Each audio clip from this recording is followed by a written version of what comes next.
हर कोई मनुष्य कुदरत की देन से अलग अलग खूबियाँ और विशेषताओं के लिए जाना जाता है। सब में अलग अलग खूबियाँ और विशेषताएं होती है। कोई शरीर से ताकतवर होता है, कोई दिमाग से, कोई राजनीति से, कोई खेल से, कोई अपनी बोलचाल से, तो कोई अपनी ज्ञान से।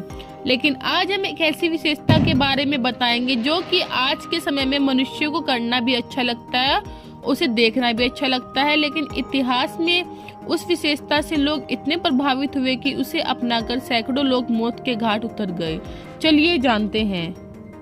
बेहद प्रसिद्ध कैनेडियन सिंगर और पोएट लियोनार्ड कोहेन का एक गीत है, dance me to the end of love. इस गीत से कवि का आशय यह है कि वो चाहता है कि उसकी बीलर उसके साथ तब तक डांस करे जब तक कि प्यार नाम की शे खत्म ही ना हो जाए। यह तो हुई कोहेन और उसके प्यार के जुनून की बात, लेकिन क्या आपको पता है कि दुनिया में एक ऐसा वक्त भी आया था कि लोग डांस करते करते ही मर गए थे।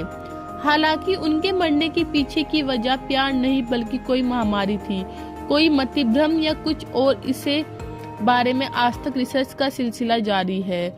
हेलो गाइस, मैं आप सभी का अपने यूट्यूब चैनल पर स्वागत करती हूँ।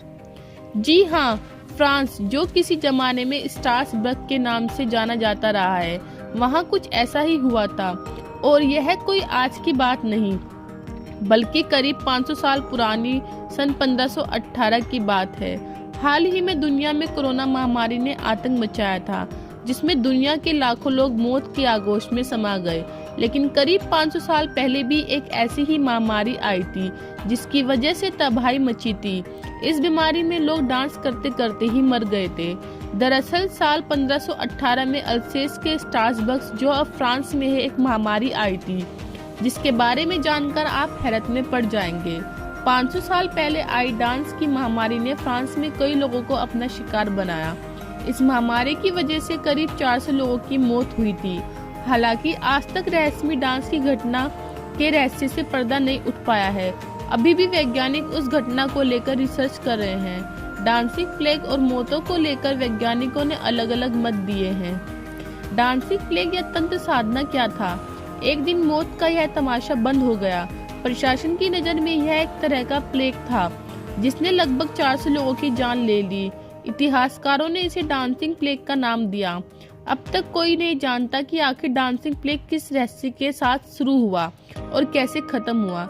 घटना के बाद उस पहली महिला फ्राउ ट्रॉफी को तलाश करने की कोशिश की गई, लेकिन उसके बारे में कोई सुराग नहीं मिला। डांसिंग प्लेग अचानक शुरू हुआ था और एक रहस्य के साथ खत्म ही हो गया। इस घटना के दौरान जहां चिकित्सक इसे मनोवैज्ञानिक ने जोड़कर देख रहे थे, वहीं कुछ लोगों ने इसे तंत्र साधना का असर बताया। विभिन्न मतों के बीच यह बात कही गई कि यूरोप में 200 से 500 ईसा पूर्व अंधकार युग था, यानी लोगों को चमत्कार शैतानी ताकतों पर विश्वास था।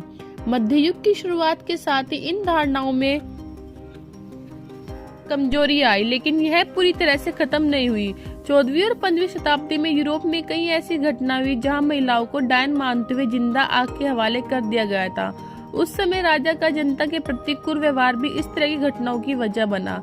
जब डांसिंग प्लेग की घटना हुई तब यही अंदाजा लगाया गया कि लोगों पर किसी डायन या भूत का साया है जो धीरे धीरे उसकी जान ले रहा है।